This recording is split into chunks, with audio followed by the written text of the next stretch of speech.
The glass tower case in my local gun shop has supernatural powers.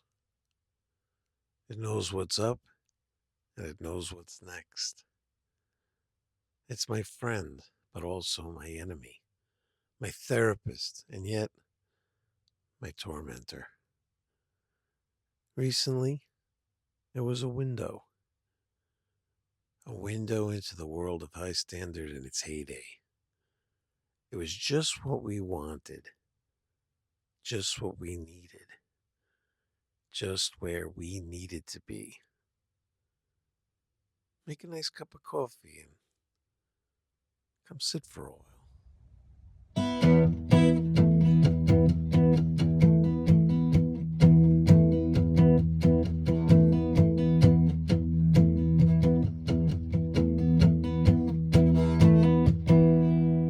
Mill Serp Garage. This, my friends, is channel video number 482. And 4 plus 8 plus 2 is 14, and 4 plus 1 is 5, and 5 has absolutely no significance whatsoever at this point in time. But we here at the Millsap Garage have been with you for close to 20 years now, closing in on 3.5 million views. What a ride. Thanks to all of you. Also, Memorial Day was great. Time with friends and family, great weather, nice parades where a local museum had some stuff out on display, running, nice. But, of course, remembering the somber reason, we have this holiday, which is remembrance and gratitude for all those who sacrificed themselves so we can continue on in our never-ending pursuit of freedom and liberty.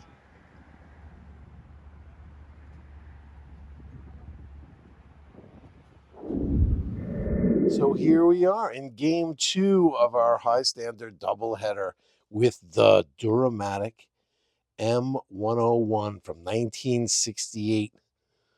A pivotal year for me as I was born in 1968. Our previous video was on its fraternal twin, bought from the same collector. The model HD military was from 1946. Quite a few years between these two. But the nomenclature is very much the same. The Dura-Matic 101 is a semi-automatic straight blowback operated pistol chambered for 22 long rifle rimfire ammo with a 5-inch barrel and a 10-round box magazine. It differs from the HD military in that it has no last round hold open, but does have a receiver mounted mag release button instead of the heel release as on the HD. It is also striker fired and hammerless, while the HD was hammer fired. One interesting internal difference of the Dura-Matic is the existence of a feed ramp right under the breech to assist with cartridge loading. Dura-Matic has a crossbolt safety that also functions as a bolt hold open. It has fixed iron sights and has the very cool feature of being equipped with one of the coolest takedown mechanisms of any pistol out there. It is so easy. So let's examine some of the functions here. So we have a mag release button here.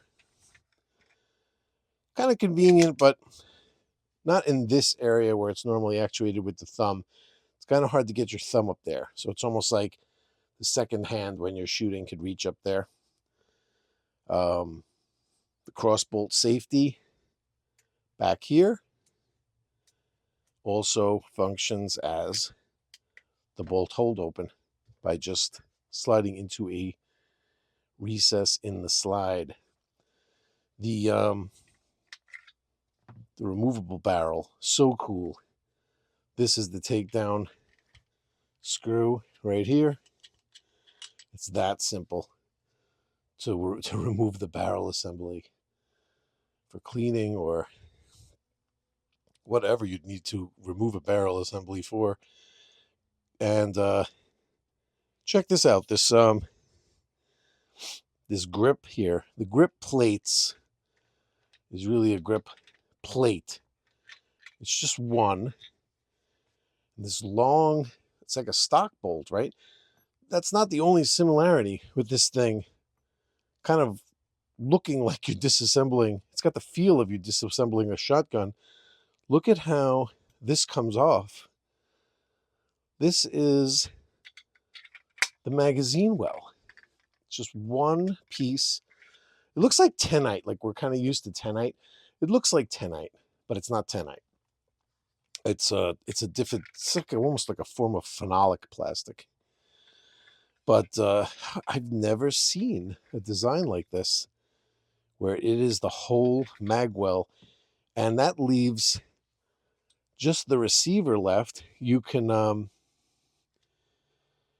now disengage the bolt hold open, slide the slide hold open. You could slide the slide right off, and then you have the recoil spring.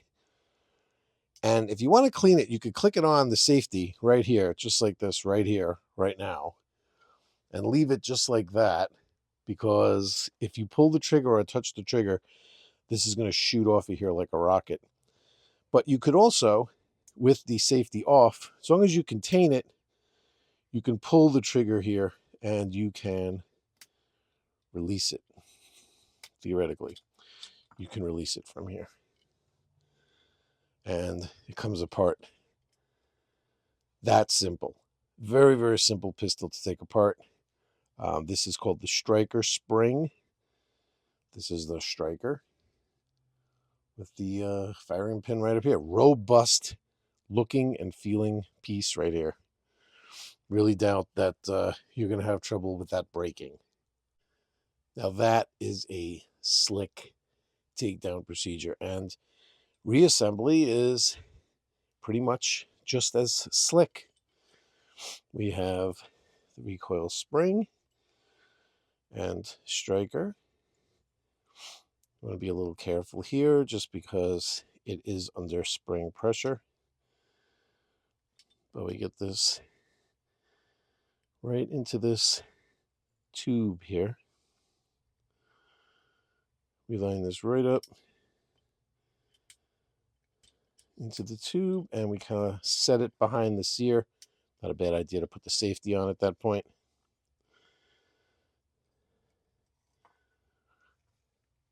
Recoil spring.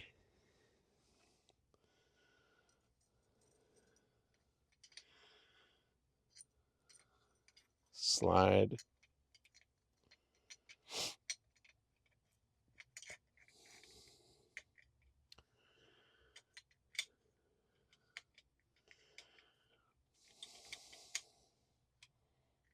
It's always the least smooth when you're on camera.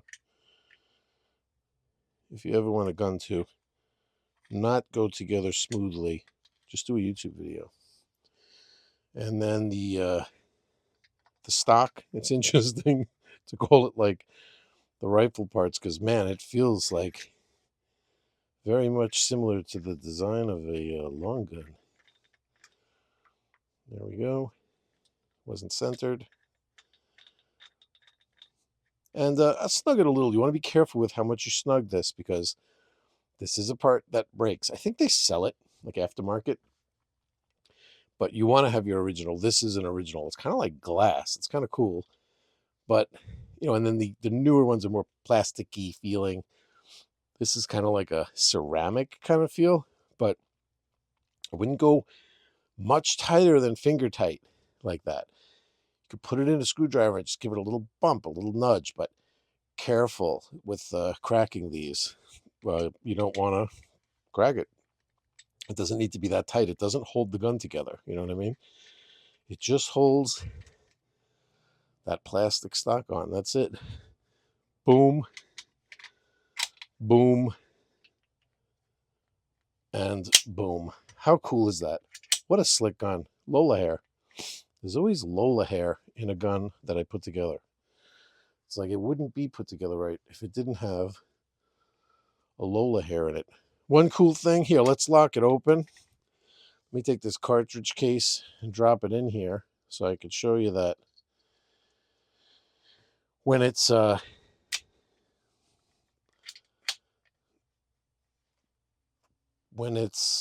ready to fire, you'll see that it looks like that. And then when you shoot, this drops down. You actually see the striker disappear into this hole. So you know by looking at it like this that it is not cocked. And then again, when you set it, you'll have that back again. You got to admit, that's pretty cool. The cartridge case was a fired cartridge case, so it's stuck in there. So with this video, let's explore some more high standard stuff we haven't covered yet, like serial number dating and the Connecticut factories they manufactured from in their heyday. Let's start with the Connecticut stuff. Thanks to Tin Can Bandit for these photos and some of this detailed info. I love online resources. I mean, I definitely wasn't born with this information. People say sometimes, that you plagiarize, but I mean, listen, we're born knowing nothing. So I guess everybody's plagiarizing something, right? I didn't just come up with this information by guessing. Now, High Standard, they were founded in 1926 in New Haven, Connecticut by Carl Gustav Swabelius of Marlin fame, of course. And he started out in this tiny building in New Haven, eventually moving to a larger New Haven facility, which is now a school. I couldn't find a picture of this actual facility, but this is what it's become. And finally, I think it was like an industrial park, because apparently there were a whole bunch of businesses with the same address, And finally, to a building still in New Haven. He stayed in New Haven through these 3 facilities. And this facility, the main facility that everyone knows as the High Standard plant, was known as the Waterfront Building. Here's a period photo of the Waterfront Building, and here's the location today. So, still around. Here are some photos inside this facility. These photos are from 1944 or thereabouts. So this is kind of like, towards the end of World War II, but still wartime production. These workers, I think I see some Browning machine guns on the table there, not sure. But it looks like they're making wartime weapons. And Swabelius himself checking out some barrel blanks here. Around 1946, High Standard built a new facility in Hamden, Connecticut, and they moved right in. In 1968, High Standard was acquired by an investment company called the Leisure Group, and the name changed to High Standard Sporting Firearms, and a new logo was adopted, making this 1968 model one of the last Swabelius guns of High Standard. And these were from Hamden. So you see the last gun we did, the HD, this is 1946 production. We're still in the New Haven, the waterfront facility. This is still New Haven. So this was right around the switch over to the Hamden facility. This was still the original New Haven plant. So this switch over in 1968, a lot of things started changing. High Standard did a lot of business with Montgomery Ward, Sears, or these catalog companies where they were able to mail guns to people. And in 1968, mailing guns to people was done. So this is a company that was really affected by that. 1968, things started kind of going downhill for High Standard.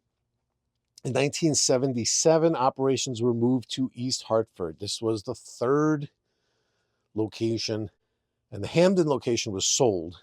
And East Hartford closed in 1984 when the company went under. And in 1999, this old Hamden facility burned down, and it is now a Home Depot. And the old waterfront building, like I said before, still stands. This still stands in New Haven. So in 1984, we'll touch on this a bit. The company at that point, going to be brief here. We might get into some of these newer, I should say, these newer high standard guns in this newer era after going out of business. And we'll talk about it in more depth, but just to breeze over it, in 84, the company at that point, as we know it, dissolved and began its new life involved with such entities as Gordon Elliott, who had been the national parts distributor for High Standard, and later American Derringer, and even later High Standard of Houston, Texas, with such subsidiaries as Arcadia Machine and Tool, AMT. They acquired that in 2001. We're big fans of AMT here on this channel. We've done several of their examples. I love those guns, but the ones I have were pure AMT guns, not after High Standard had acquired them. And also, one of these subsidiaries was Inter Arms from the infamous Samuel Cummings. Interesting guy there with as an arms importer. For our purposes, though, we aren't going to leave the good old Constitution state of Connecticut for this video. All right, well, can't say I didn't touch on any high standard history, but let's get back to guns. All right. High standard serial number dating. There is a resource online created by John Stimson quite a while back, who was a high standard historian. And while the website he created, highstandard.info, that website is mostly dismantled. There are some captured screenshots and info that remain on different chat forums and stuff like that, such as this serial number lookup chart. High Standard numbered all guns straight across the board, so any specific model can be dated right across this chart. Nice and easy. You don't have to look up different guns. They just numbered everything straight across. Right across all model lines. The numbers listed are the final number for that year, so exact dialing in may not be possible. For instance, this M101 serial number is in the 2,108,000 series, let's say. So that could make it, by this chart, a 1967 or a 1968 technically. You could kind of figure if your number is closer to one side or another, which is what I did, but you never really know. And it's nice to have a resource like this. This is always good to have. So still available on the Stimson website are some instruction manuals. I'll show you. I have some here. These manuals are really cool. So original documentation like this is interesting to peruse. This is a Dura-Matic instruction manual from the release year of 1954, which calls it simply the Model M. And dates for these can be checked on the last page. On the last page in the corner, it has like a revision date over here. These two are from 1962, showing an M-101 revision pointed out here in the trigger spring and trigger pull pin, which is the obvious upgrade, accounting for the M100 to M101 change right here and right here. Those two changes where they list the change of the part number Interesting also is the difference in the left hand pitch and right hand pitch between the slide spring and the striker spring, which is right here. They go in two different directions, and I'm sure that was an important part of the design. So these were made from 1954 through 1970, and when High Standard went out of business in 1984, the design for this specific model was purchased by Colt in 1993, creating their Colt Cadet, which caused them to immediately get sued over the name for someone that owned. They weren't happy with the Cadet thing thrown out there when they kind of had some kind of trademark on it. So they immediately changed it to the Colt 22, which is an even worse name. And they dropped it after a few years in 1999. In 2002, Beretta had better luck buying the design and creating their U-22 Neos. Me, I tend to stick with old school. I was lucky enough to acquire mine with the original box and some original paperwork that came with it. There's a note regarding cleaning the magazine with kerosene, probably to help avoid using patches on cleaning rods that can alter the magazine feed lip adjustment, which is very precise. Trust me. We have a quality control employee tracking note from the Hamden facility and a card for authorized service centers. As a goof, I looked up the New York location and found that Clearwater's Gun Den in Yonkers is now Wink check cashing. And the California location shows F. Bob Chow Gun Shop is now a cannabis shop. An interesting thing about this box is that it has a cutout for each barrel size available to fit the front sight in the box. I love when things like this come along with used guns. Next up, we can also touch on some patents here. So, it wouldn't be a Milsurp Garage video without pointing you in the direction to examine some design elements. Unfortunately, I couldn't find one specific to this gun specifically.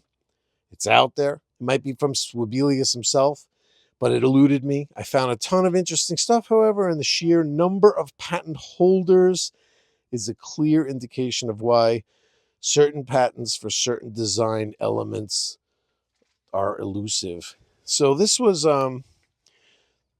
just an interesting thing I found for a guy that worked with High Standard named Leadkey.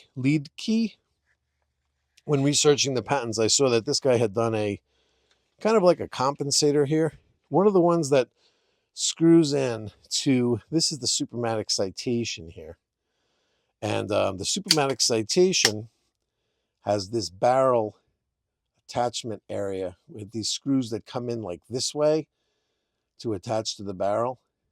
And it also has a takedown button over here, right? So those patents, you can see that this guy patented, Leadkey, patented the patent that shows the screws going into the barrel to attach to that type of attachment. Also, he's the guy that patented the takedown device, which is this button. Thought that was kind of interesting. Now, that guy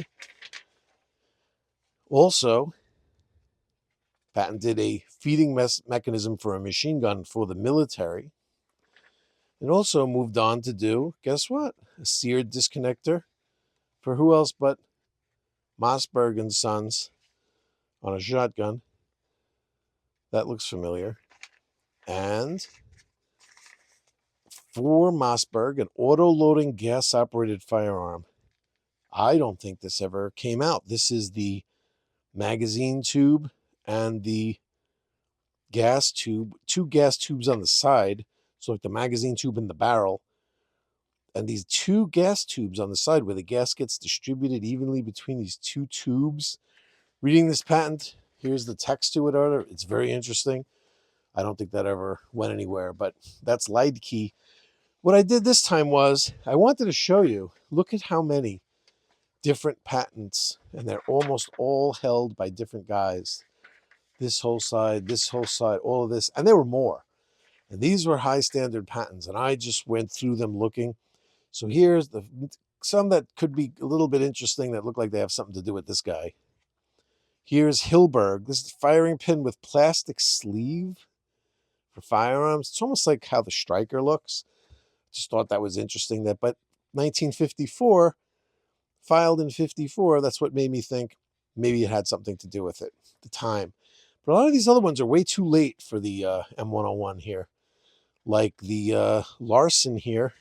A lot of these weights that were on the end of a lot of these high standards. LL Larson. If you notice, they're all different names. H. Seafried II. So not the button that he designed. It says takedown device for firearms, but it's not the button. It looks like he designed the barrel lug and how it fits into what the button actuates. Interesting. It's like a follow-up on Leidke's design there. Very detailed. Wilhelm, trigger anti-backlash device for firearms. Now look, you see where that is? I think it's back here. I think that's what they're pointing out. I'm pretty sure it's got something to do with that. And you see on the Supermatic Citation here, there is a screw here for some type of adjustment. You high standard guys are going to kill me for calling it some type of adjustment, but I'm not really, I got to watch my high standard Supermatic Citation video again to even remember what that screw even does. It's one of those don't mess with it things, just like everything else on the high standards. Here's Wilhelm again, spring adjustment for firearms. Maybe this has something to do with this adjustment too. Yeah, look, see? That screw that's in the back. Maybe this is that one. I don't even know. You got to pull these up and look. You got the numbers here. Go crazy. Last but not least, here's Seafried again. Firing mechanism for firearms. This looks kind of like a striker involved, but this is 1961. This was filed in 59. I mean, it could be that it's just a late filing. Who knows if Seafried had something to do with it.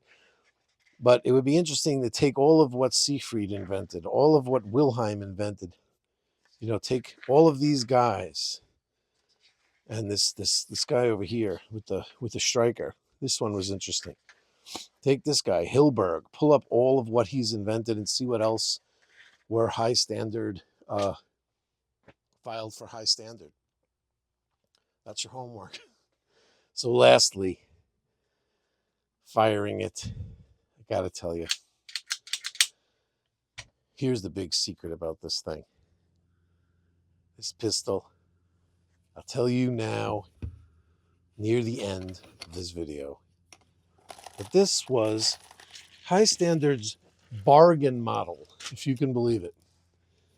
The economy model. I've seen plenty of write-ups where they trash this gun for being unreliable, nightmare to shoot. This is a true example here, however, how having the magazine dialed in and using the proper ammo is so important with these high standards that this pistol, I'm telling you, it's 100% on point, perfect. By the way, it's CCI standard velocity ammo is what you need to use exclusively. This thing never, for me, so far, has had a failure to feed, never a failure to eject. It's a pleasure to shoot. And of the three of these high standards I own right now, it might be the cheapest, but it is by far my favorite. It has no feed ramp like the HD military has. The grips are plastic, the sights are fixed, but it's absolutely perfect. Maybe it's the fact that we were both born in 1968. Maybe I root for the underdog. Whatever it is, the Dura-Matic M-101 is for me.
So stay safe, be well until we meet again at the Mill Surf Garage.